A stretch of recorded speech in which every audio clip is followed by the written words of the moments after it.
he can't get in through the Zoom. The phone number isn't working.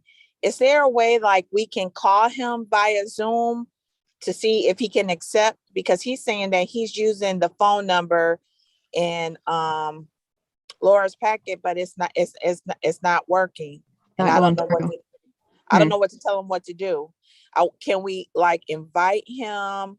Whoever is the presenter, can they try to invite him to see can he accept? Because he says he's unable to get on, but he's trying to get on.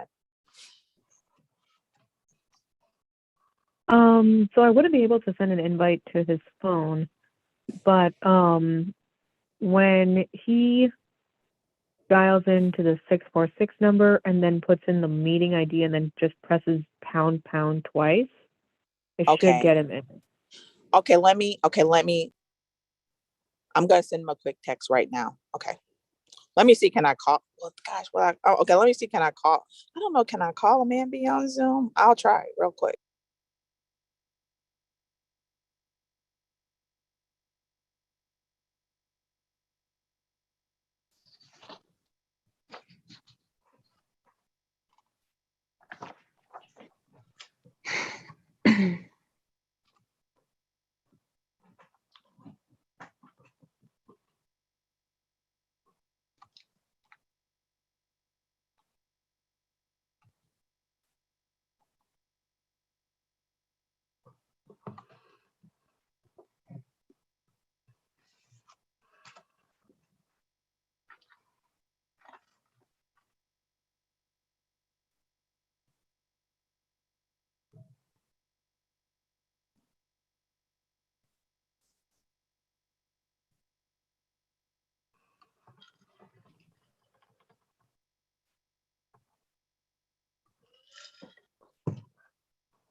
Okay, he's saying that he's doing it, but it's not working. So I don't know what else to tell him because he's saying he's using the 646 dial-in number.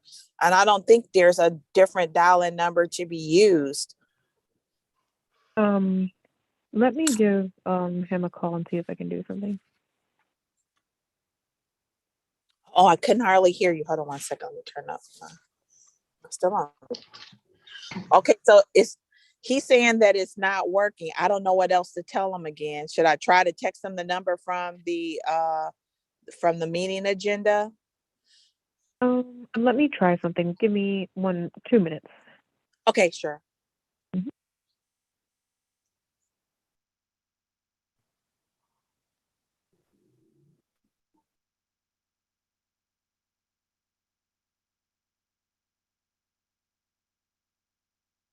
Lauren? Oh. Yeah. Yeah, so yeah, I just need the number. Okay, just 1 sec.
Hey, it's Mike Hurley. Hey, great. Glad Got you're able on to join great. us. Good. It was painful, but here I am. Okay. So it is 5:46 on December 16th, 2001. I'll call this meeting of the Flint Historic District Commission to order. First item on the agenda is the roll call. Commissioner Davis, Here. Commissioner Hurley, Here. Commissioner Nicewinder, Here. Commissioner Scapani, Here. Commissioner Wright, Here. Commissioner Bernash. Here. And next item on the agenda is the Member Remote Announcement Open Meetings Act. Good evening. This is Attorney Gurley. All boards and commissions must adhere to all laws established under the Michigan compiled laws and in accordance with the revisions of the Open Meetings Act adopted in Senate Bill 1108, is passed on October 13, 2020, and signed into law on October 16, 2020. A public announcement shall be made by each member who is attending the meeting remotely that he or she is attending the meeting remotely, and except for those in military service, stating his or her physical location. Okay, so if we could go back through the roll call list again. Commissioner Davis, Commissioner Davis attending the meeting remotely in the city of Flint. Thank you so much. Commissioner Hurley, Hi, it's Mike Hurley. I'm calling remotely from Yuma, Arizona. Commissioner Nicewinder, Kurt Nicewinder attending remotely from Flint, Michigan. Commissioner Scapani, Commissioner Scapani attending remotely from Flint, Michigan. Commissioner Wright, Commissioner Wright attending remotely from Flint, Michigan. Commissioner Bernash. Commissioner Bernash appearing remotely from Flint, Michigan. Okay, next item on the agenda is additions or changes to the agenda. We were sent an updated copy of the agenda. I believe it was today or yesterday. Adding some items onto new business. So if there are any other changes. Commissioner Bernash, this is Lauren. Yes. There needs to be one change. The last application for Ruth Mott Foundation, the location is wrong. It should be 1400 East Kersley Street. Okay.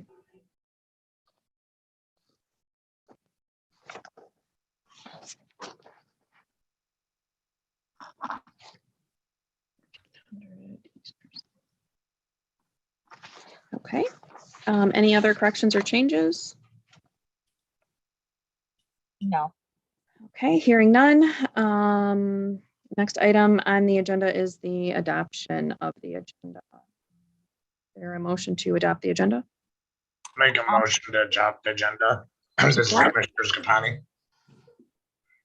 Is there support? I'll support. Commissioner We Wright. have a motion with support. All in favor? Aye. I Any opposed? Hearing none, motion passes. The agenda is adopted. Next item on the agenda, minutes of previous meeting and disposal. We have two different meetings. I think the first one was regularly scheduled. Meeting was October 7th, where I believe we didn't have a quorum. So that should be pretty quick and easy to review.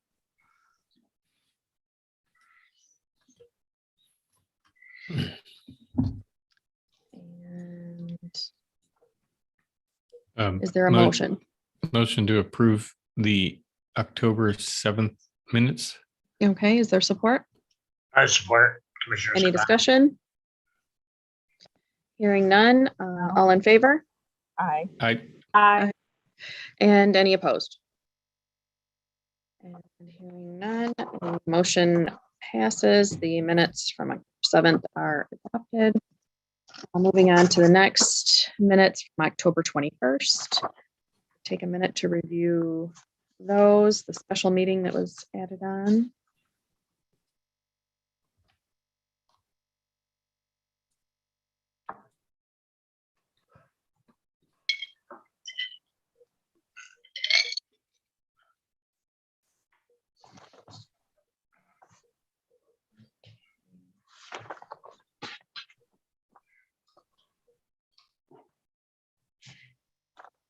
Is there a motion? This is Commissioner Nicewinder, a motion to approve the October, 21st minutes. Okay, is there support? I support Commissioner Scapani. Okay, and any discussion? Hearing none, all in favor? Aye. Aye. Aye. And any opposed? Okay, hearing none, motion passes.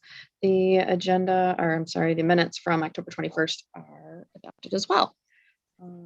Moving on to the next item on the agenda, hearing from the public. This is where if anyone is present that is not here to speak on an item that is already listed on the agenda, now would be your time to speak about anything else. So is there anyone here that has anything they would like to say that is not already on the agenda?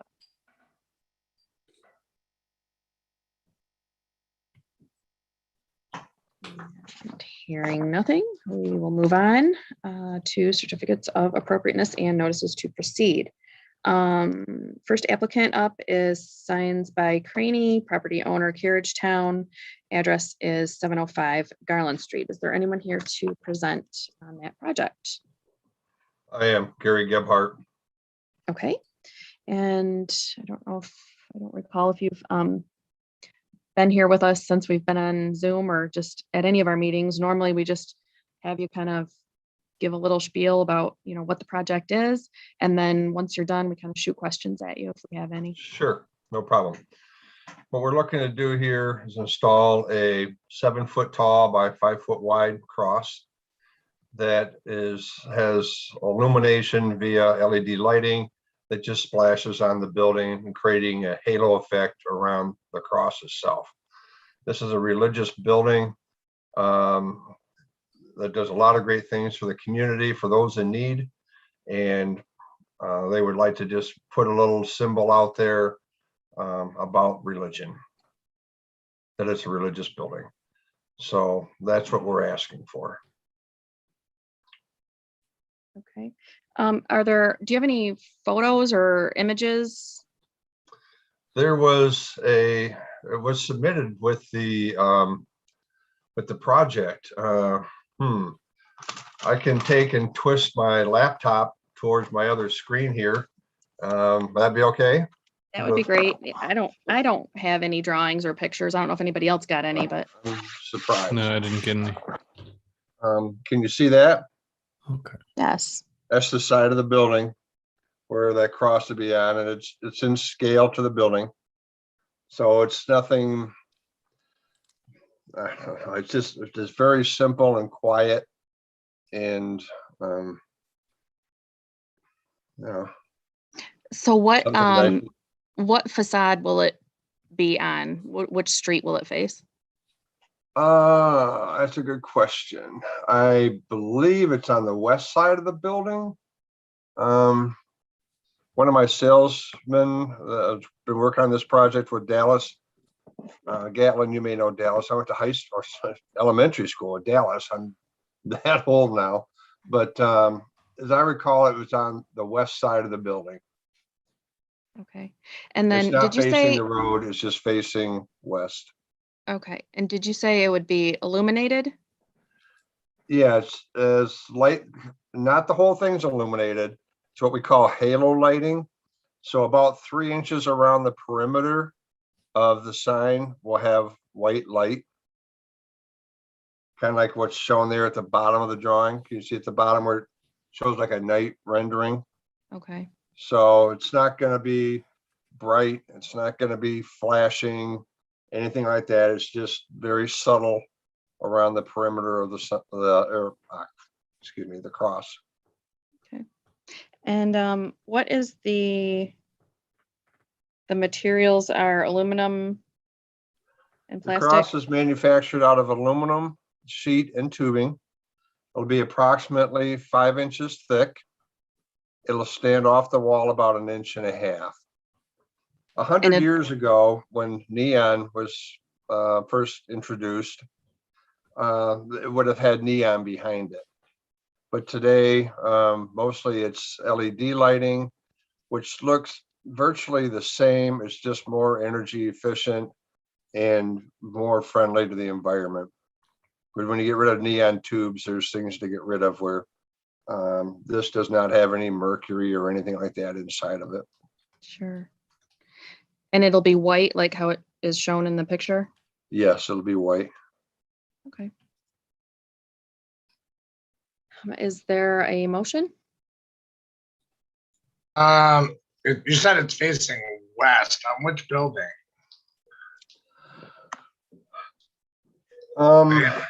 Couple buildings there. Yeah. Boy, I'd sure like to. I apologize for not being aware of that, because Aaron, that's been handling this, was unavailable tonight. So at the last moment, it came into my lap. I've seen this building before. I think this is the one where they do the meals and stuff like that. Thought it Yeah, was, go ahead. it kind of looked like the other one. That's what I wasn't sure. You're saying west facing, and if I'm trying to look it up, if I'm right, that would be east facing, wouldn't it? Facing Garland Street. I could be very easily wrong on what direction it's facing, and I apologize for that. Like I said, It's all right. I just caught this thing moments ago. Only reason why I say is because west facing would be facing residential housing. The next property, yeah, not a Right. street. And I mean, if I was living there, I wouldn't want a sign glaring in my bedroom window or, you know. That must not be right, because nobody would see it. It would make no sense. Well, to they have a park sign on the side. They have like a little playground on the one side that faces west, but I don't, and I'm looking on Google and I don't see anything that looks like the picture you showed us. That's all. Well, okay, it wouldn't be, It looks like it's even if it was facing residential, I mean, it's not even anywhere near the brightness of a street light. I mean, it's just so subtle, it's barely noticeable. How about this? Would you like to move on to the next item on the agenda and give me a couple of minutes to make a phone call and find out? Well, no, I think you're fine. I think you're fine. I think I found where you're located. You're on the building on the northwest corner. It looks like, and it looks like it's facing Garland there. So I would motion to approve it if it's, as long as it's facing Garland Street. I would say approved as long as it's facing any street, as long as it's on a, because honestly, if it's back behind a building, I don't know that we even have any say so, and it doesn't make sense to put a sign back behind a building. So I mean, common sense would say it's on facing a street, and as long as it is, that's the only way we have authority over it. So long as it's visible from a sidewalk or a street, you know, facing one of the two, because I know it's kind of on the corner there, it could be approved. So if someone has a motion. I make a motion to approve it. Okay. Is there support? I'll support. You can go ahead and support, Beverly. Oh. Okay, all right. We have a motion with support. Is there any further discussion? Hearing none, if we could have a roll call vote. Commissioner Davis, Yes. Commissioner Wright, Yes. Commissioner Scapani, Yes. Commissioner Nicewinder, Yes. Commissioner Hurley, Yes. Commissioner Bernash. Yes. Okay, motion carries. Certificate of appropriateness is granted. Normally we'd be around a table and I'd sign it and hand it to you right now, but obviously that's impossible. So I will probably go into City Hall tomorrow or Monday, whenever they're ready, and sign them, Okay. and they will give you a call and get it to you. All right, thank you so much. You are Have a nice welcome. evening, everybody. Thank you. Okay, next item on the agenda, Flint Homeownership Initiative from the Genesee County Land Bank, 412 West Second Avenue. Is anyone here to present on that project? Hi, this is Joe Martin. I think we have multiple people to present for the project. I can briefly introduce it, but we also have project architects, John Gazal and Chris Nadonis from Gazal Lewis. And then we also have a representative from the Genesee County Land Bank, Moses Timlin. Okay. All right. So sorry, I apologize. I'm calling in. Are we on, are you taking these separately? 412, 417, and 427? We have you guys listed 412, and then 417 will be next, and then 427 will be after that. So one at a time. Great. One at a time. Great. So we're just talking about 412 right now. Thank you very much. I appreciate that, Commissioner. So thank you, Commission, tonight. We appreciate the opportunity to present. So 412 is a culmination of a project that Uptown Reinvestment Corporation has worked on with our partners, Michigan Community Capital, another nonprofit based in Lansing, Michigan, to bring housing into the community. It's a opportunity to provide up to 4 units of housing with 2 duplexes on the site. URC and Michigan Community Capital have worked over the last 6 months with the Carriagetown Neighborhood Association, having several community input sessions, meeting with their board, and after undergoing several iterations, I think we've found a model that makes sense and is appropriately sized and scaled to the neighborhood. So we're excited about the opportunity to do some infill housing in the community. We appreciate the community and the neighborhood support and are excited to move forward if it's approved tonight. And happy to, we have the architects if there are any specific questions about building materials and so forth. So I do the siding. What are you guys using for siding? Chris, do you want to speak about that specifically? Yep, sorry, I had to unmute. So the siding is, it's a composite siding. It's got it's a wood look. It's a premium product. The benefits of it is that it does look like wood, so it's appropriate for a historic neighborhood. It can be paintable. It's a textured panel. The benefits are, no oil canning, the durability of the project, and also the low maintenance of the project while maintaining the wood look. So that's what's being proposed for all of the projects, but the duplex in particular for this one. And Commissioner Schifani, this is Joe Martin again. This was siding was chosen after a pretty extensive back and forth with the neighborhood association to find a paintable. One of the main concerns was an opportunity to have a material that could be painted and durable. Again, a premium upgrade over vinyl as well. No, that's great. I know the original one that said vinyl, and that's why I was trying to flip through it real quick to see what it was. Yeah, no. The original did say vinyl, and so that was part of our ongoing communication with the neighborhood association to find something that I think more appropriately aligned with the neighborhood characteristics. Because you were originally on the schedule like a month or so ago, and I know that was one of the neighborhood's only concern was you open up that, and this is something we talked about as a group, once you open up that can of worms with the vinyl siding, it just opens the door for a lot of other conversations. So I'm glad you guys switched it to that. So Yeah, thank you. And I apologize. We were scheduled to attend that meeting, but after further conversations with the neighborhood, we clearly weren't ready at that time to present. And so we had to pull from the agenda to make sure that we were comfortable with the direction we were heading with the neighborhood. great.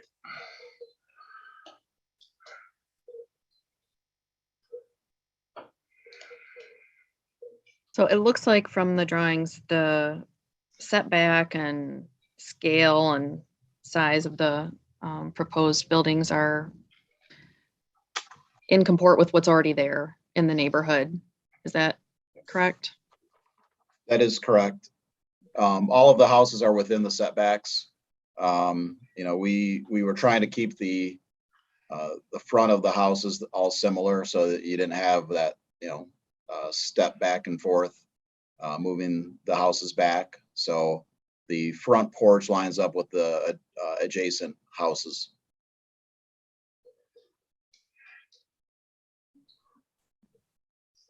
I think you guys did a great job.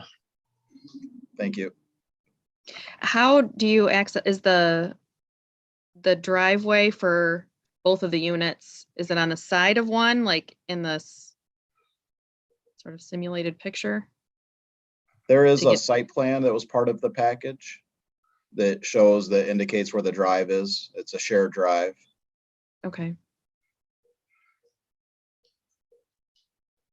And what will the driveway be?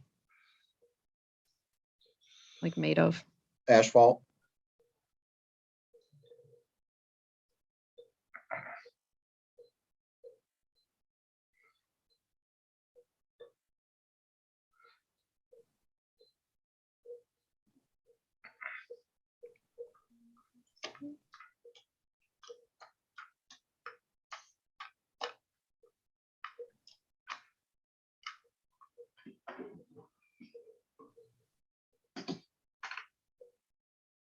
All right, any other questions, discussion? Looks like the garages are separate, then they're not connected to the house, Correct. the houses, okay. It's very, And, very common in the neighborhood also. Yep. and what will that look like? Will the gable be similar to the roof Yes. gable of the houses? The garages would be very similar, same materials and similar look to the houses. Okay.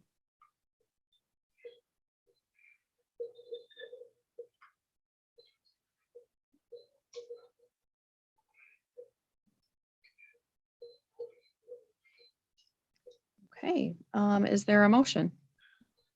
I make a motion to approve. It's Commissioner Scotty. Okay, is there support?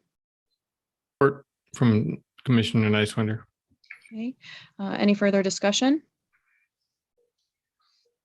And hearing none, if we could have a roll call vote? Commissioner Davis, Yes. Commissioner Wright, Yes. Commissioner Scabani, Yes. Commissioner Nicewinder, Yes. Commissioner Hurley, Yes. Commissioner Bernash. Yes. Okay, motion carries. These get, well, I guess it would probably be more of a notice to proceed since it's new construction. It's approved. And same thing, I'll be signing it tomorrow or Monday and I'll get it to you guys. Next on the agenda. Yeah, you're welcome. Next on the agenda is 417 West 2nd Avenue. Can I ask Yeah. a question? 417 and the other one, aren't they pretty much identical? Yes. Okay. Is there a way we can do them both together? They're both a single house, new build, single house, identical material, identical style. Correct. 417 and 427.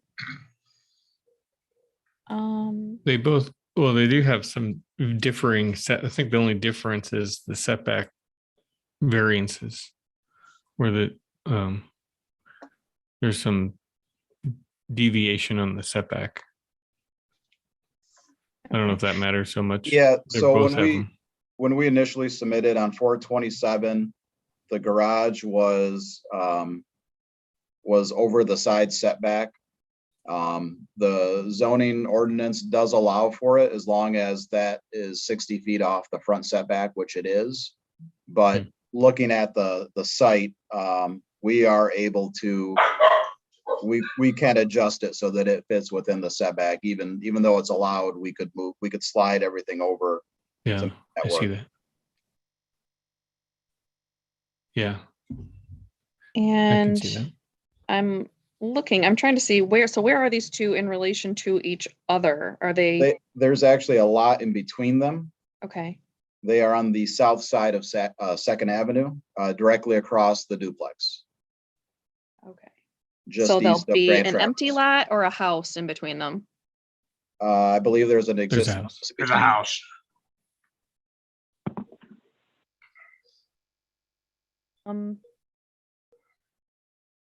Well, I think we should probably do them separate, but there probably just won't even need to be any discussion on the second one, just for clarity's sake for our notes, for the minutes and everything. Okay, so 417, is there any further discussion or questions? It's all same material and everything as a duplex, correct? Correct. Yeah, and on a couple of these, we've added some stonework at the columns just to give a different, even though the plans are identical, to give some variation to the front facade. We've added some around the porch posts to give it a different look. And as we had mentioned, the siding is paintable so that you have the option to, if one neighbor wants to have a different color house, they've got that ability. Okay. On the bird's eye view drawing, it shows optional 2-car garages. So what does that mean? Are you asking to be able to build a garage or no? Nope, that's yes. I believe that's up to whoever the tenant is going to be, based on the total cost of the project, if they want to build the garage. Okay, so if the buyer wants it. Correct. Yep. Okay, so are you asking for that permission now, or would they just come back for that if they want it? No, I think we were I asking think- for it now. Okay. That's correct, yes. And same thing, it'll sort of match the appearance and style of Yes. the house? Yes. Same material, same look.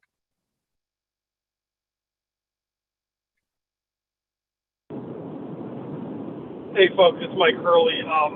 Can you talk a little bit about the roofing, what the material is, and then are there gutters? And if so, what are they made out of? And then are there any chimneys? Thank you. Okay. Asphalt shingles for the main roof. There are no chimneys being proposed for any of the structures. Okay. And any downspouts, eaves troughs? I don't have them shown on the elevations, but I would assume we would have some gutters and downspouts that would match the siding, that all of that would match whatever trim we're using. And standard aluminum? I would say yes.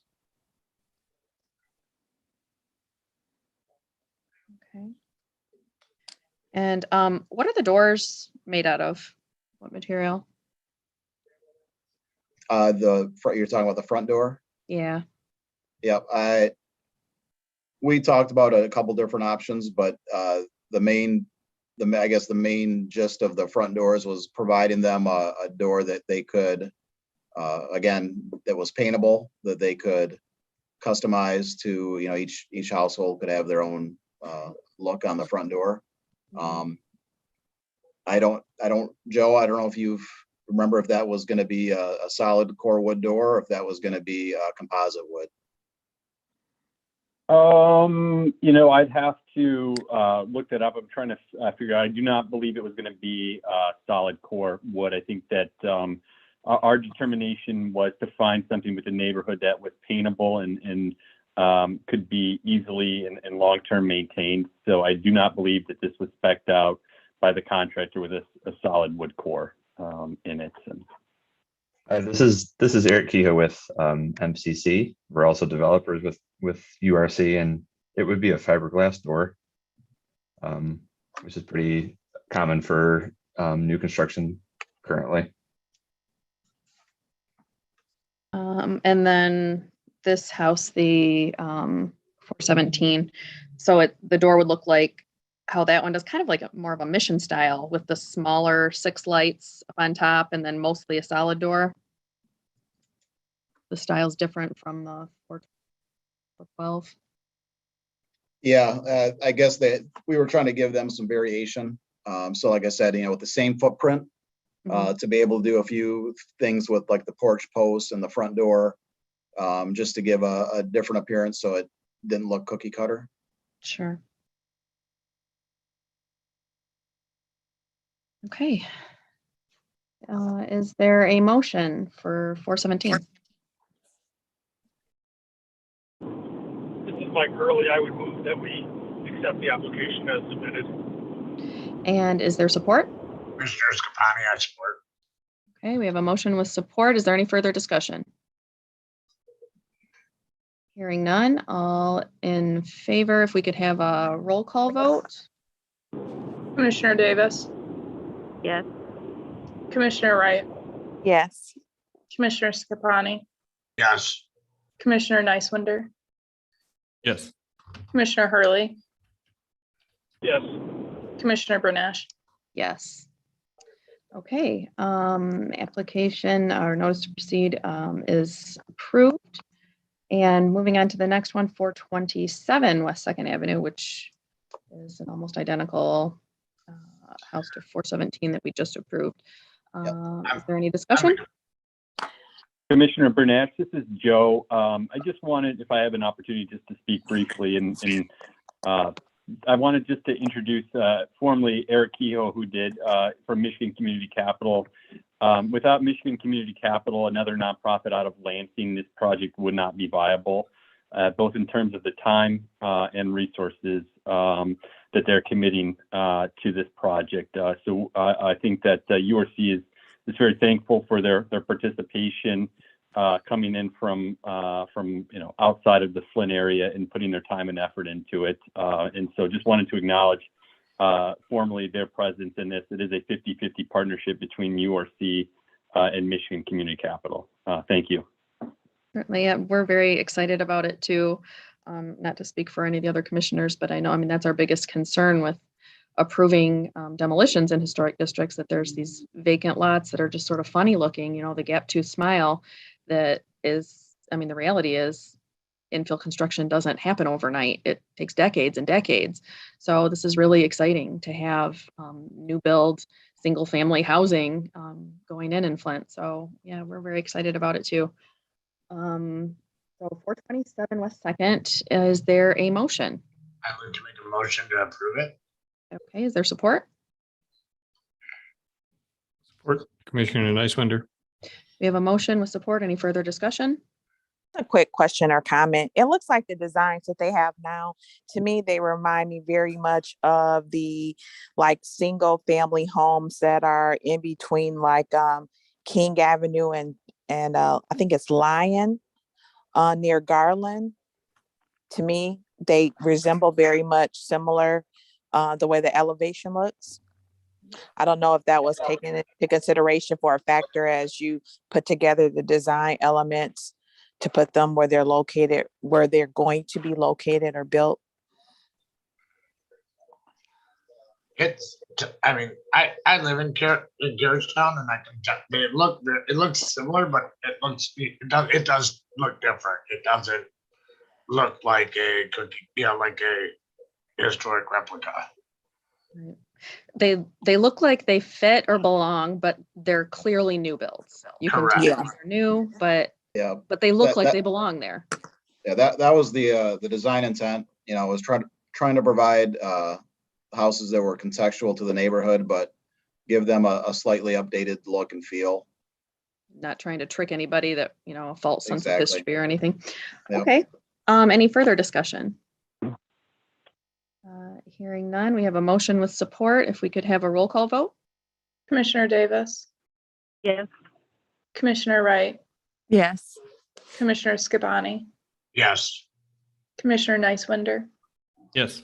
Commissioner Hurley, Yes. Commissioner Bernish. Yes. All right, and motion passes. Notice to proceed is granted. And all three of those, I'll either sign them tomorrow or next week as soon as they are ready, and then the city will give you a call. Thank you. Thank you so much. Yeah. Thank you very much. Appreciate it.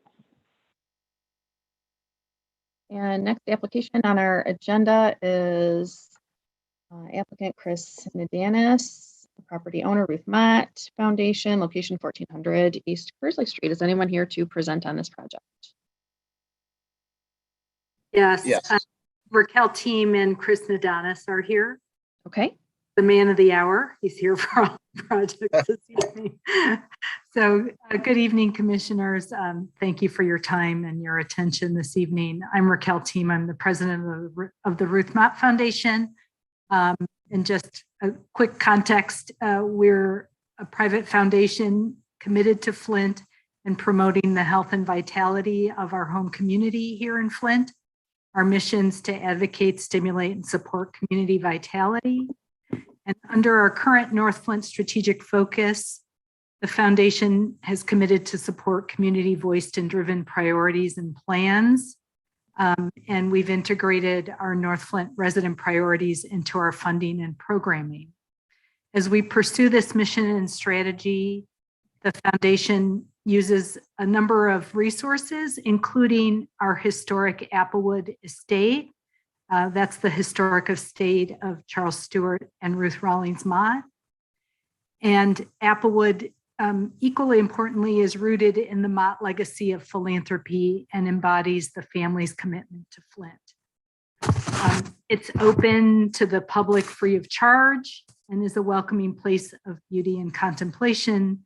And we draw on it to bring people together for learning and the sharing of ideas, and have a team based there to maintain the property and to do programming there and to have it open to the public from May through October. Pre-pandemic in 2019, Applewood welcomed nearly 35,000 visitors on site, and Applewood-based staff provided programming in the Flint community to almost 7,000 residents. I give you this as context because the foundation, as part of, we do grant making, and certainly we're known for that, but we also do a lot at the Applewood estate. And so there was a prior master plan for Applewood that was finished in 2006. The foundation revisited and revised that master plan in 2020. And that process took into account our own experience operating Applewood, focus groups of residents, visitors and non-visitors alike, and also surveys to identify any changes in progress, or to identify any changes in feedback from the community. We also looked at any changes in progress that were underway throughout the Flint Cultural Center campus as we anchor the campus on the east side. So we also looked at the opening of the Flint Cultural Center Academy in the fall of 2019. And we offer and they use the Applewood campus as an extension of their campus as well. And we routinely meet with our cultural center partners and the Cultural Center Corporation. And we have also met with our other neighbor, Mott Community College, regarding their master planning and some other discussions in the community around a possible high school on the Central Whittier campus. I bring all these other pieces up because we want to be good neighbors and understand the context and relationship of our campus with the community around us, and to take all those things into account with this project and how we operate. So one of the objectives in the updated master plan was to look at amenities and improvements for our visitors. And that's something that we heard loud and clear. If I know some of you have been there, if you've been to an open day or an event at Applewood, you may have noted that we bring in porta potties to the upper and lower portions of our beautiful grounds to cover the open season from May through October, which is not ideal, certainly not in keeping with the beauty and the historic character of the site. So this proposed pavilion project provides accessible bathroom and shelter amenities for our visitors. That includes, anyone in the community, school groups, families, seniors, and again, the community at large. And this pavilion is situated on the south part of our property near our demonstration garden and links our property outside of our current gates with the grounds and the historic structures inside the current gates. So we have tried, as you were noting with the houses in Carriage Town, to look at the design guidance from our master planners and our current architects, Gazelle Lewis, of trying to provide a balance, between differentiating and being compatible with the current property. So we're requesting the commission's approval to move forward with the city on site plan approval. And I'm going to turn it over to Chris. I know your packet contains drawings and elevations and other detail, but he can really answer any other specifics that you might have in terms of materials and the design.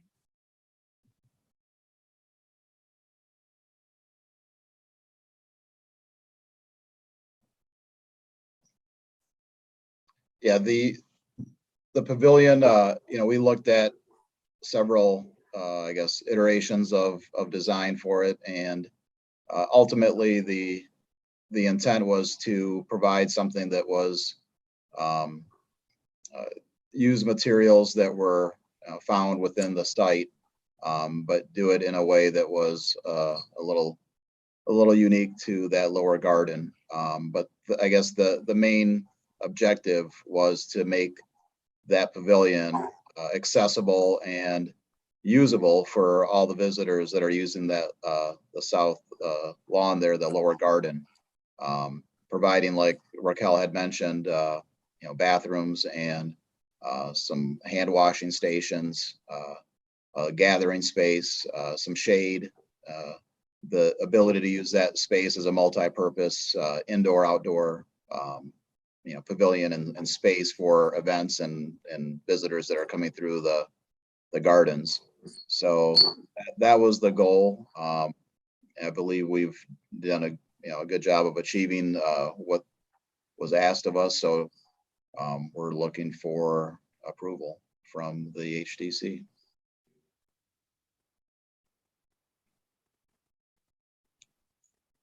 So I do have a question.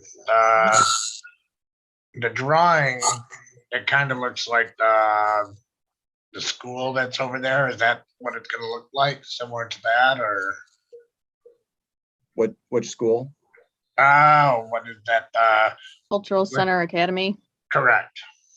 Material wise, no. I mean, the idea here is to keep it, the brick would be similar to the brick that's on site of the existing buildings. And then the rest of it is really, it's glass and steel that would be painted black and to give it a, it's gonna be a slightly more modern look than the existing buildings, but it's using the same materials that are found on the site. So that's going to be more of that reddish brick for the exterior, that all the way around the building.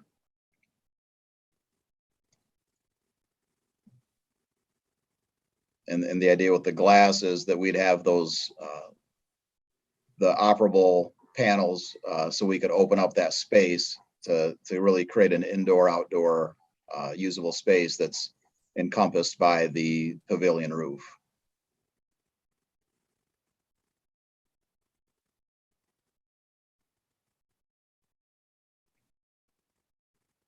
The only question I really had was regarding the trees that this thing is taking out.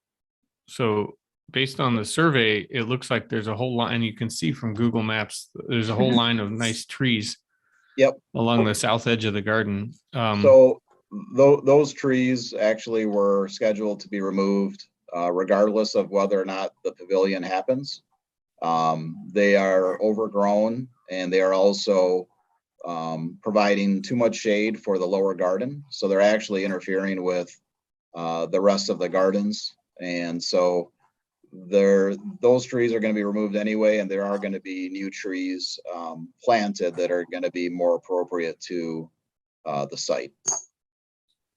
Do you know what the species is of those existing trees that are getting removed? Those are linden trees and they're not historic. Linden. Were actually planted when Mrs. Mott decided to redo the landscaping at the property. She had a lot of material brought in, and as Chris said, they planted too much material and planted things that, according to our Hort team, were not necessarily taking into account the rest of the gardens. And so the trees are too big and too close together, and as Chris noted, shading other things and causing other parts of the garden to die out. So they were scheduled minimally to take out part of them, and they'll look for other species to go in to continue to have the grounds be treed and appropriate. But they are not historic trees, like some of the others that are like the 100-plus-year-old sugar maple and others on other parts of the campus. And so when we're talking about that lower garden, in case I can't imagine that anyone hasn't been to Applewood, but it's quite some distance from the main house. Mm-hmm. Yep. And, the hill is fairly steep. The grade is yeah. down, lower down the hill and way far away from the main house. It's a hike, especially, for certain guests to get back and forth. Certainly. And then, so what would be the footprint of this new building? Approximately how big and how many stories? It's a single story. The actual footprint of the enclosed space is just over 1,800 square feet. We do have a larger roof that overhangs beyond the actual footprint that provides shade and, as I mentioned, that indoor-outdoor space, that flexible multi-purpose space that we are calling just a pavilion. But it can be, the actual enclosed space that we have is about 1,800 square feet.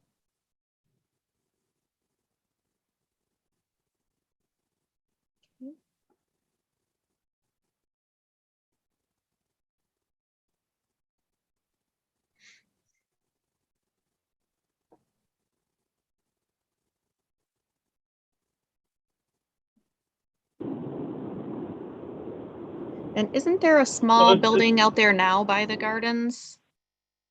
A small. What we have down in that area is we have the historic barn that's on the opposite corner, and then we also have the chicken coop. So Okay, and those won't be affected? No, they're some distance from the footprint of the building, but we were looking at the materials of those two because it's all in the lower garden area, although they're on opposite ends of that part of the property. But it's accessible for those. Most of our groups, our school groups, are coming down to the demonstration garden. We intend to do programming within that sheltered area. We have a small part of the barn has been created as a small classroom inside part of the barn for school groups.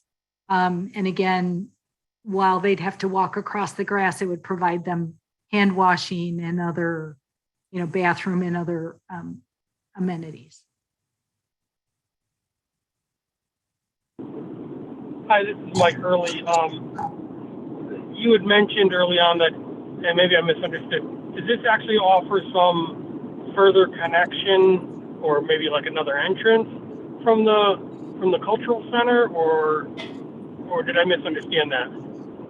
Well, we have an entrance that's usually closed now, coming from that parking area for MCC. And we are looking at how could we potentially provide accessibility through that pavilion. But so we're still looking at how to do that and still offer security and all of that to property. So we haven't figured out how to redo the fence and all of that yet. Which is why Okay, yeah, I never, Go ahead, no, sorry. that makes sense. I just never noticed a gate or anything down there.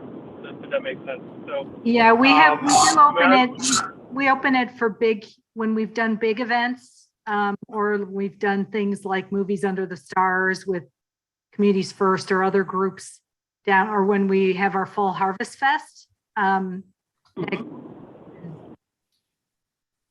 Because we have thousands of people for those kinds of things. So it's open for those, but not routinely. Are any trees going to be planted to replace the ones being removed? Yeah, there will be a landscape plan that goes with the new building that in part we have a dedicated horticulture team that's part of our staff. So they will be doing that because they're all degreed and they also will be maintaining all of it. So yes, there will be a landscape plan to. I think Well, there is they're one very excited included. to get started too. Sorry. And how will the building be powered? Just electricity, any solar, any energy efficient? So just more it's modern currently- technologies? Yep, the building is currently just going to be powered through electric. We've got, LED lighting proposed, and there's no HVAC or no air, no heat planned for the building.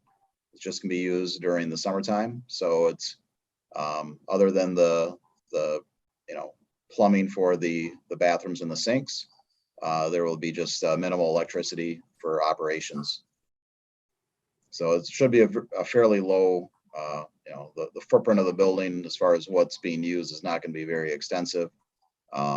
We looked at solar and we've looked at gray water and we've looked at a live roof. We've looked at several options. But ultimately those were either, above and beyond the budget that we were working with. So we've explored those options and we've, provided the potential for those, but we have decided not to implement those at the moment. The lighting, will that all be inside or will there be exterior lighting like for nighttime? I'm not sure what the grounds lighting is gonna, how that will be modified, but the building itself, as far as I know, Raquel can add to this, but as far as I know, it's going to be used during the operation hours of Applewood, which is not at night.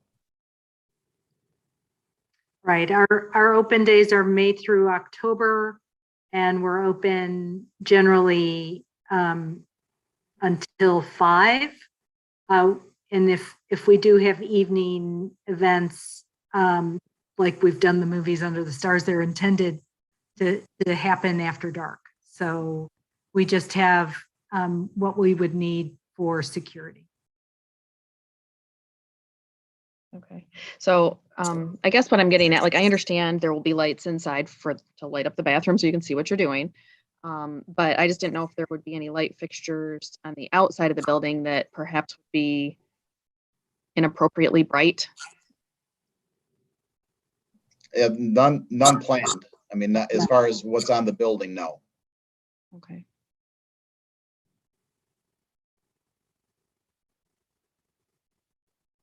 So this is Mike Hurley again. Obviously, we can continue the discussion, but I'd like to make a motion that we accept the application as presented. Okay, is there support for that motion? I support. We have a motion with support. Is there any further discussion? No. Okay, hearing none, if we could have a roll call vote. Commissioner Davis, Yes. Commissioner Wright, Yes. Commissioner Scapani, Yes. Commissioner Nicewinder, Yes. Commissioner Hurley, Yes. Commissioner Bernash. Yes. All right, motion carries. So the notice to proceed is granted. And same thing, as soon as it gets drafted up, I'll get over to the city and sign it tomorrow or next week, and they will give you a call. Thank you. Thank you. Thank you so much. And as you know, John, our certificates are good for 1 year. So as long as you start the work within a year, you don't have to come back and get it renewed. Great, thank you. And then Heather, this is a notice to proceed, I'm guessing? I think so. I think new construction should probably be notice to proceed, just like demo, because it doesn't have anything to do with, you know, a historic property itself. Right. I agree. Just a point of clarification. Yeah. I think so. Okay. Thank you. Yep. Thanks, everyone. Thank you. We're all set. Thank you so much. Next item on our agenda is old business. Is there any old business?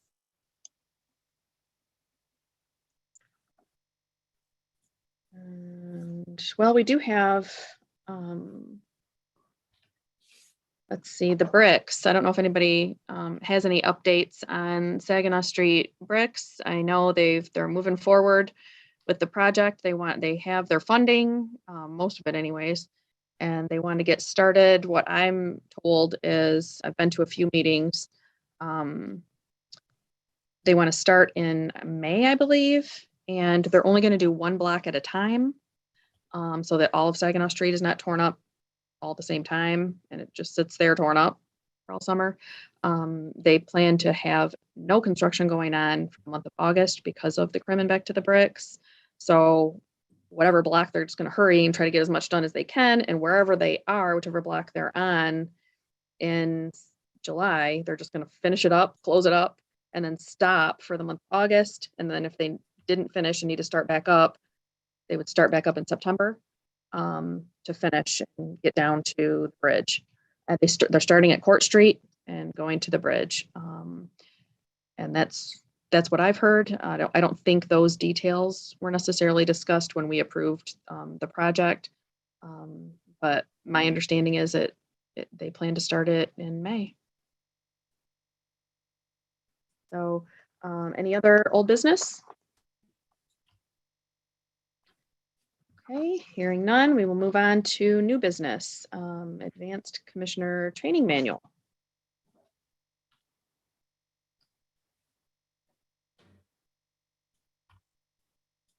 Commissioner Bernash, this is Bill. I think Lauren, she's still on. She's has some training manuals in the office. And we just want to, if some of the commissioners would like those, I think Lauren can tell you what kind they are. Different types. There's 2 different types, and some of the commissioners may not have them. So, okay, that would be great. If anyone wants to take advantage of that, just contact Lauren at the city. Okay. And then Commissioner Bernash, if there's not enough booklets, if we can actually order more. So. Okay, perfect. Thank you. And Lauren, I think she did unmute. She was going to tell you what type there are and how many. Okay, sure. Right. So there are 5 of the advanced commissioner training manuals, and then there's 3 of the historic district commissioner basic training manuals, and then both of them are from the Michigan Historic Preservation Network. Great. Okay, well, thank you so much. Next item under new business is the meeting schedule for 2022, and there are 2 different lists depending on whether we are virtual or in person. So that's why we have 2 different lists. We don't know yet. The current order sort of requiring all these city meetings to be virtual expires at the end of December. So unless it's renewed, we will be in person starting January. I'm assuming it'll be extended probably for some period of time, but just so that we're all on notice and the public is on notice as well, of when those proposed meeting dates are and due dates for submitting materials. If anybody has any questions. Yeah, and I brought it up earlier that they have the time down on both of them at 6 o'clock and not 5:30. It says meetings will convene at 6 p.m. I do see that. Thursday, actually on both of them. Mhm. I mean, I'm okay with that.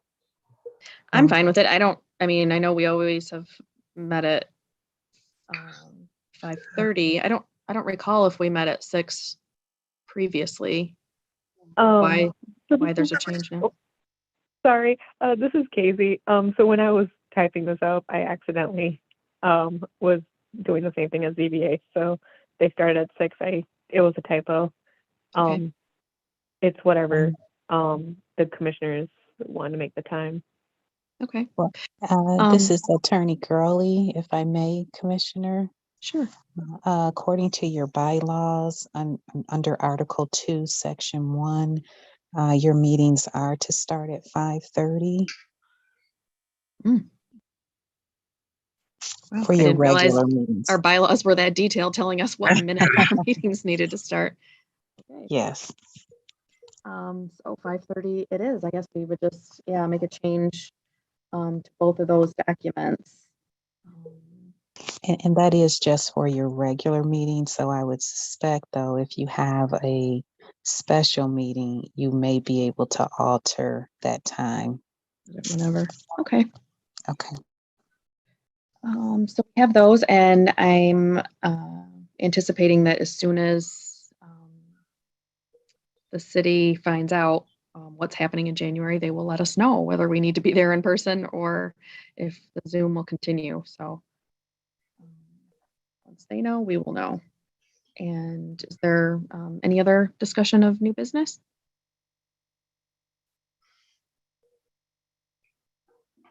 Okay, hearing none, we will move on to the most exciting item on the agenda, the adjournment. I make a motion to adjourn. All right, is there support? Support. All in favor? Aye. Aye.